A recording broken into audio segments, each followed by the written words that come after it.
स्वामी स्त्री खोलंतु एही अकाउंट प्रति मासरे मिलिबो 10,000। जदि आपण अवसर पर पेंशन पाइबाकू चाहूचंती तेबे आपण ई सरकारी योजना टंका जमा करी प्रति मासरे भल परिमाणर टंका पाई परिबे। ई योजना अनुसार उभय स्वामी स्त्री लाभ पाती। एथिपाई आपणकर एक सरकारी चाकरी थिबा आवश्यक। ई योजना अधीन चाकरी नथिबा लोक माने मध्य पेंशन पाई परिबे। आमे आपनको कहबो जे ई सरकारी योजना रे आपण प्रति मासरे 210 टंका विनियोग करिबाकू हेबो।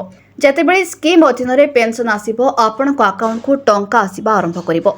सरकारी योजना कोन जानतु। अवसर समय अटल पेंशन स्कीम यथा एपीवाई आरंभ होइछि। जे माने अवसर समय समानको खर्च पूरण करिबारे सक्षम नुहंती किंबा योजना लाभ उठाइबाकू चाहूचंती 18 वर्ष रु 40 वर्ष बयस मध्य जेकोसी व्यक्ति अटल पेंशन योजना एक अकाउंट खोली परिबे। एथिपाई आपनको बैंक किंबा डाक घर को जीवाको पड़िबो। देशर जेकोसी नागरिक एही योजनार लाभ पाई परिबे। अटल पेंशन योजनार लाभ ई योजनार लाभ पाइबाकू हेले 60 वर्ष बयस पर्यंत नियमित प्रीमियम देबाको पड़िबो। यहाँ पर एक निर्दिष्ट परिमाणर मासिक पेंशन आरंभ हेबो। अवधि उपरे निर्भर करी पेंशन 1,000 रु 5,000 टंका मध्य दिया जाए। एपीएस स्कीम आयकर विभागर 80CCD अधीन छाड़ प्रदान करिथाय। या सहित 2 लाख टंका पर्यंत टैक्स सुविधा मध्य एथिरे उपलब्ध। स्वामी स्त्री 10,000 टंका पेंशन पाइबे।